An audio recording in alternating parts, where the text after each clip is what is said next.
मराठा आरक्षणावर 26 जानेवारीपर्यंत तोडगा काढू असं गिरीश महाजन यांनी म्हटलं आहे। थोडी सबुरी ठेवावी, जरांगेंनी मोर्चा मुंबईमध्ये आणू नये असं महाजन यांनी म्हटलंय। टिकणारं आरक्षण देण्यासाठी सरकारचे प्रयत्न सुरू आहेत असंही गिरीश महाजन यांनी म्हटलं। कूच केलेलीच आहे। आता 20 तारीख आहे, त्यांनी सांगितल्याप्रमाणे ते निघालेले आहेत। माननीय मुख्यमंत्री महोदयांनी आता एक बैठक घेतलेली आहे, त्या संदर्भामध्ये काय मार्ग निघतो मला वाटतं त्या बैठकीनंतर कळेल।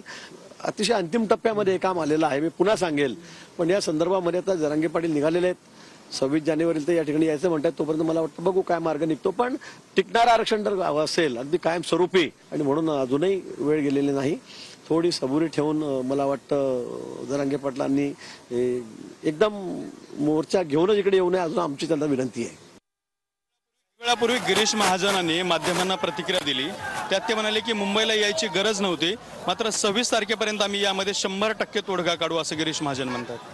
चांगलं आहे, गिरीश महाजन साहेबांचं स्वागत आहे, चांगलं आहे। मराठ्यांना तोडगाच काढायचा ना, मी परवा आजच नाही म्हणत आहे, आम्हाला हाऊस नाही मुंबईला यायची, ते 20 जानेवारीलाच येऊ देणार नाही असं गिरीश महाजन साहेब म्हणले होते।